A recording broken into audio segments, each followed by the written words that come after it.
Philippines! Ohayo gozaimasu, Japan! So for today's video, this is our first day na nagstay po dito sa La Casa Blanca, Botolan, Zambales. Dahil nga kagabi hinabol namin ng sunset, so dapat habulin din ng sunrise. Dahil nga umaga na at tulog pat borlog ang ibang oat, sabi ko sa kanila ay mag-prepare na sila ng almusal. Habang ako'y nagkakape, dahil syempre alam niyo naman, madalang naman tayong makatikim ng sikat ng araw. Dahil wala naman nun sa Japan, napakadalang. Sabi ko mag-prepare na sila ng almusal dahil gusto ko nga kumain doon sa malapit sa dagat. Napakasarap kasi kapag nag-aalmusal ka sa tabing dagat. Pinaluto ko nga lang sila ng toyo, syempre hotdog, at alam nyo na kung anong kasunod niyan. Ang paborito ng lahat kadalasang inaalmusal, itlog. Itlog na binasag pa ni Pedro, Diyos ko. Dahil nga nagpe-prepared na sila niyan, sabi ko, ay may tuyo, natural, kailangan dyan may suka. Hindi ko na nga ipinaubaya kay Pedro ang paggawa ng suka dahil siya'y naglalatik. Ang maibig ko sabihin dyan mga kanguso, baka kasi tumulo. Maging suka, yung pawis niya, kaya sabi ko, ako na. Nilagyan ko lang naman ng mga pampaanghang yan at kung ano pa. Siyempre may leftover may kagabi, isinama na namin yan. At ito ng ating almusal sa tabi ng dagat. Let's eat, guys. Mayroon tayong tuyo. Ay, hi. Para naman ako Suka. Hi, nguso. Hi, Justin. Hi, baby. Hi. Alam nyo ba mga kanguso na ito yung experience na gustong-gusto ng Ate Rain nyo. Na every time na uuwi ako ng Pilipinas, ayokong ma-skip to. Yung tipong gusto ko talaga mag-aalmusal doon sa malapit sa dagat. Kasi sino ba namang hindi gaganahan sa ganyang view? Yung ang sarap ng hangin, naririnig mo yung alon, tapos may almusal ka pa with your family na alam mo yun, simple lang pero napakasarap pagsalo-salo. Yung baby nga namin excited ng maligo, pero sabi namin, chill ka lang dahil nag-aalmusal pa kami. So, alam niyo mga kanguso, once a year lang naman tayo nasa Pilipinas, kaya yung mga ganitong pagkakataon, ang hirap talagang palagpasin. So, habang nag-aalmusal nga kami dito, yung iba ay tulog pa. Dahil kung mapapansin nyo, yung kinakainan namin ngayon, dyan kami nag-party-party kagabi. Mga lasing yung iba, pero kami hindi kami pumayag na ma-skip namin ang experience na ganito kagandang view sa umaga. Habang yung mga kapatid ko nga ay nagba-volleyball na dyan. So, pag pumunta kayo dito sa La Casa Blanca, mga kanguso, marami silang mga cottage na afford nyo. At meron din silang mga room for family, for couple, at iba pa. May mga kubo din dyan. Mamaya makikita nyo po. Wow. And meron din silang place kung saan pwede kayo mag-bonding with your family, volleyball, badminton, at etc. After nga nyon, ay pumunta na kami dito sa dagat. Kung makikita nyo yung dagat, mga kanguso, grabe, napakakalmado.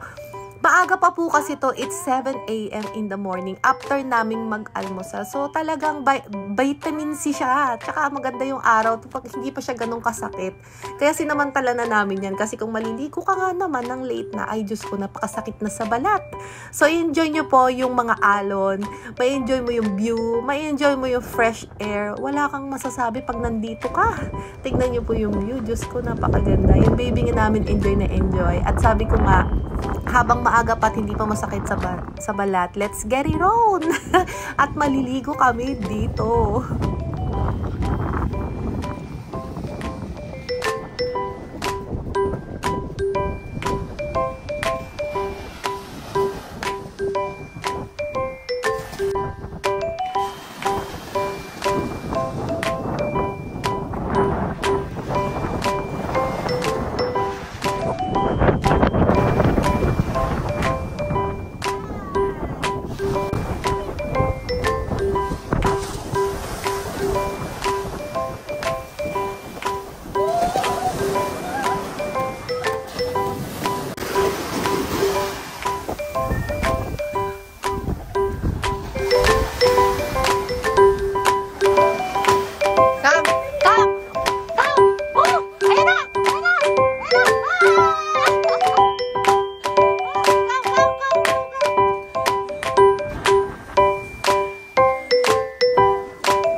Lola here. Say hi.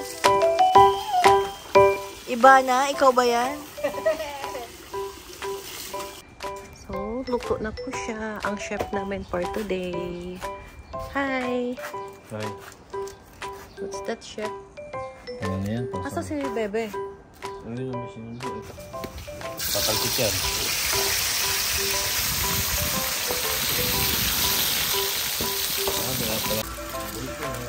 Wow! Yung mga pinang...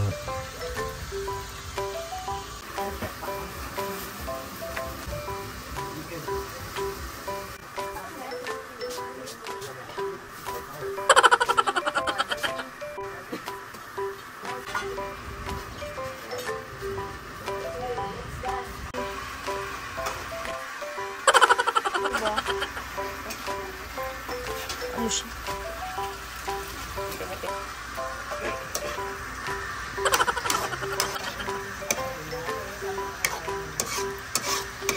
Oh. Isip po siya. Ayan na naman si Jillian. Paborito niya yan.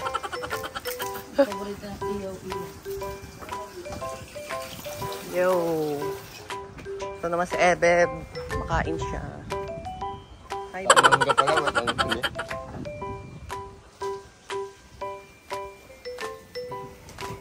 Nautusan nga ako na kumuha ng dahon ng malunggay dahil nga magluluto kami ng tinola. So, syempre sa tinola, gusto ko maraming dahon ng malunggay. Kaya nautusan ako ng kapatid ko na, ate, kumuha ka ng malunggay dun, manunood ka lang naman sa amin, tumulong ka din. Kaya sabi ko kay Bebe, ay kunin na natin. At tinulungan na nga ako ni Kuya Danny dyan dahil hindi ko makuha. Dahil may langgam-langgam nga, baka makagat ang ate nyo. Medyo bata pa nga sa part na to. Kaya sabi ko kay Bebe, wala na bang iba? So sabi ni Kuya Danny, meron pa banda doon. At kung nakikita nyo sa mga video na to guys, ayan, may dalawang toilet pa dito. Kasi banda dito sa may harapan, pagpasok mo ng gate, meron ding mga rooms pa dito. Ang pagkakaalam ko dito, pwede mong i-rent isang buong bahay na to. Ayan. 2 rooms yan, kasi nakapasok na ako dyan. 2 rooms yan, and may living area na siya. So, parang 6,000 siya. May 2 kubo din. May aircon na rin yung 2 kubo na yan. Dapat nga papasok ako para sana makita yung loob. Kaya lang kasi merong naka-check-in. So, dito na lang tayo sa malunggay, mag-focus. So, ayan na nga. At kumuha na naman ako ng mga malunggay dyan, mga kanguso. Dahil nga gusto ko sa tinulay, napakaraming malunggay. Masarap kasi yan, malasa. Kaya sabi ko kay Bebe, okay lang ba to? Yung mga antik, be? At ayun na nga, dahil nakakuha na ang atin yun na malunggay, so dadaretso naman tayo dito. Nakikita niyo isang bahay na yan.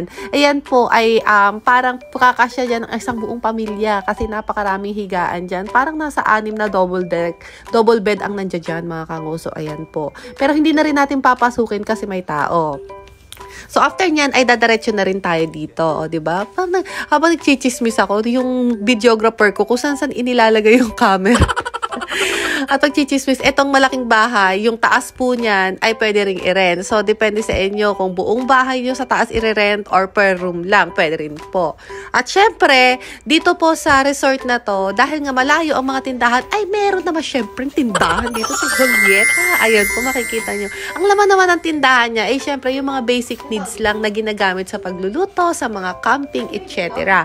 So, hindi nyo na kailangan lumayo, diba? Napaka-basic ng life nyo dito pag nagbakasyon kayo. And of course, meron ding duyan-duyan na kung saan marerelax ka. At yan yung kapatid ko at yung baby namin nag-aaway pa sa duyan na yan.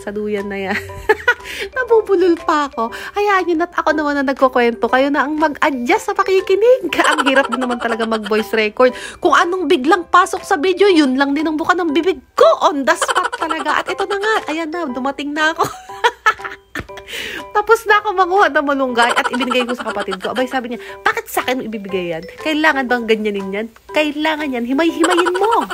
At syempre, ayan, tinola, malapit na. Malapit na siyang maluto. Yung mga pawis ni Genesis, dyan na, nagsasalok-salok na. Inabot ko nga kay Bukaw habang siya naghihiwa. Sabi niya, ate, ikaw naman itong walang ginagawa, ay ikaw naman ang maghimay-himay niyan. Sabi ko, ayoko dahil hindi ako talented sa ganyan at ako'y tinatamad. Habang lahat sila ay busy, ako naman ay paikot-ikot nang iinis at nang bubisit. O, diba? Kunya-kunyari may itinutulong pero perwisyo lang naman.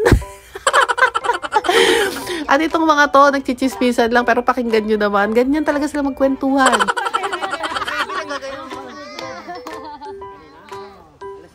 Nagkukwento. Alam nyo ba kung ano pinagkukwentuhan nila? Sabi kasi natin, Juliet, willing ka ba buko na mahiram ang pustiso mo kapag kinakailangan ng asawa mo? Sumagot naman si Kuya Danny, ay oo, pag mag-asawa kayo, dapat hiraman, give and take. Minsan nga, pati sa anak ko, pinapahiram eh. Kaya tawang-tawa si Sarandang dyan dahil yung topic nilang ganun. Sumagot naman si Pedped, oo nga, pati ako minsan kay Julie nagpapahiram. Ay, Diyos ko, sa kadaldalan ko, andito na pala yung video, yung bunganga ko, naiwan pa doon. So, nag-ihaw lang kami dito ng mga isda, naglaga kami ng gulay, at syempre yung tinola na soup, para meron kaming soup kasi masarap nang may hinihigop na sabaw. Puro nilaga, di ba? Para healthy. So, sabay-sabay na nga kami dito, buong pamilya. At syempre, may leftover kaninang umaga yung toyo. Kaya, Diyos ko, sarap ng kain ko dito, guys. Lalong-lalo na sa ganitong area, sa ganitong view, kasama pang pamilya. Ay, wow, napakasarap, mga kanguso. Sobrang enjoy na enjoy ko to. At alam mo ba, yung mga ganitong memories, babaunin natin to pabalik ng Japan. Kasi pagdating doon, mag-isa mo na tulala ka pa. At least dito nakikita mo pamilya mo, sabay-sabay kayong kumakain, sabay-sabay kayong nag-uusap at nagkukwentuhan.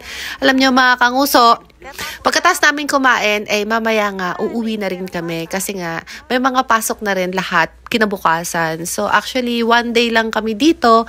Talagang inag-spend lang kami ng time para kahit paano may bonding ang pamilya. So, nagchichismisan nga kami dito bago kami umuwi. Sabi namin, be, maiwan ka na kaya?